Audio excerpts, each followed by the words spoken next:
right, you guys, I have a question. Who has watched Parks and Recs before? Jack, did you like it? I love it. I love Parks and Recs. My favorite episode is when Ron goes into the what was it, Trader Joe's or something like that. And he Oh goes in yeah. and some guy says, "Hey, you want some vegan bacon?" Yeah, that's a great scene. I love that scene, man. What I want to talk about is bacon.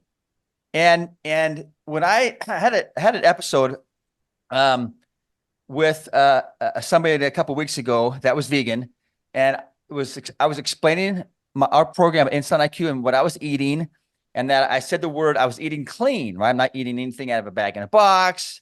I'm fasting. I'm doing all these things. I'm keeping my insulin low. But she says, "Well, don't you eat bacon?" And I said, "Yeah, I love freaking bacon, man. I eat it every day almost." And then she just went after me on nitrates and all these different, things that she calls processed foods. And I'm going to die of cancer and all these things. And so I want to talk about processed foods in general, or processed meats in general, because it's something that my clients turn to from the very beginning because it's easy to get to, right? Processed meat, like a sandwich meat or something, is easy to eat. They can eat salami or pepperoni. They love bacon. It's something enjoyable. Are we steering our clients down the wrong road, guys, by getting them a little more nitrates? What say you? Okay, I'll go first. I know. Yeah, Great. Lindsay, I want to hear what you got to say. I Don't mess with my bacon, Lindsay. I love it. tell you what, we eat bacon in this house all the time too. And so I love, like we've talked about multiple times, Carly's little speed gauge, whatever. You got to start with where you're at. And if eating some processed meats is the only way that you're going to be able to make it low carb, then I think it's fine. I do think that there are certain things that are better than others. If you can do jerky and things that are more dehydrated, or if you can, have bacon that is more natural compared to some of the stuff that's just that flimsy, you can almost taste the chemicals in it. Go that direction if you can. But that's my opinion. I think everybody knows that that's where I would rather have you be eating insulin smart. And then when you have that perfected, then we'll start cranking that dial the other direction. But I agree with you. Bacon is never going away. Hopefully Pam's in the meetup today. She has a great comment about this topic from somebody she's listened to. But I think I love what Lindsay said, that you got to start with where you're at.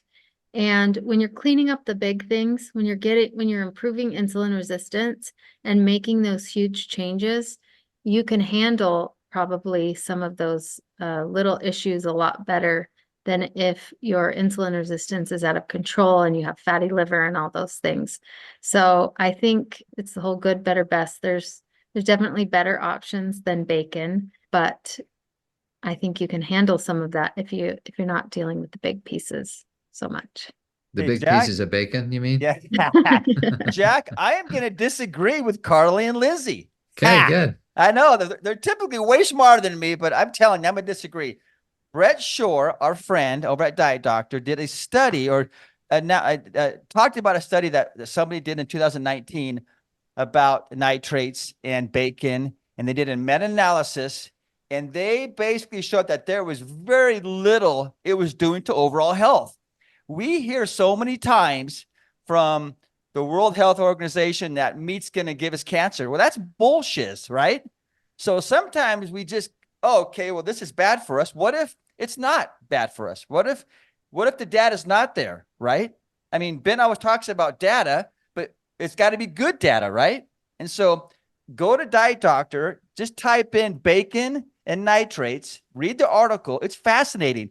They say it actually might be beneficial for us to have some nitrates, because they're saying that they're using way less in the processing of bacon and processed foods now. And they're basically saying there's no impact on our overall health. That is bull crap. And so I'm here to kind of push back a little bit on that. I did at one point do a deep dive into nitrates, to tell you the truth, Rich. God, this was 2 or 3 years ago. I don't know if you guys remember an anti-inflammatory presentation we gave.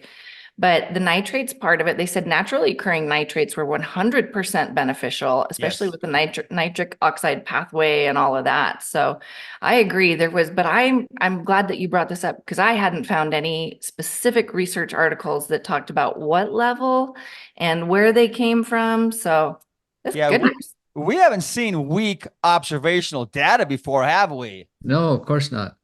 Well, I think since we're playing devil's advocate, Rich, I'm Come gonna at me, add, Carly. Come on. I'm gonna add, we're talking about metabolical this month, Robert Lustig's book, and processing is of the devil, if you ask him.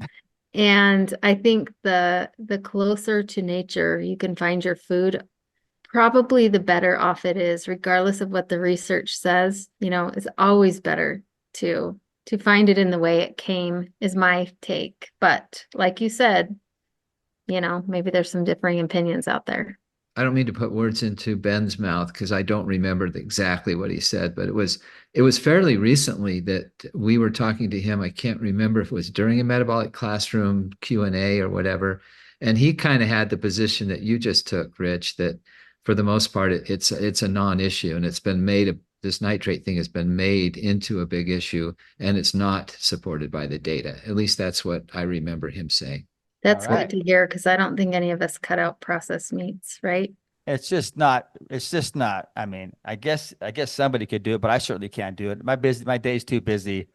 And so, but I love when you said good, better, best. Was there something else, Rich, you were going to add before I? Oh, yes. I was going to bring my shirt today, but I forgot. It said, praise the Lord, but I forgot to bring it. Yeah, I remember that one. Yeah. I love it. It's my favorite shirt. And speaking of bacon, I made Anything's good with bacon. I made Lindsay put the new recipe for the mac and cheese, where you, instead of using macaroni, you use cauliflower. Oh, it's fantastic. Have you made it yet, Rich? Oh, many times. Oh, really? I've never Oh, yeah. made it. Oh, it's fantastic. Oh, it was fantastic. In fact, we're having it again tonight. It was so good. Thanks, Lindsay. Dude, you want to take off your vegan friends? Just tell them about that, man. I render my bacon, then I put the fat lard back in. It's so fantastic. And then more butter. It's awesome. Thanks for the smart idea. We'll see y'all next time. Thanks, guys.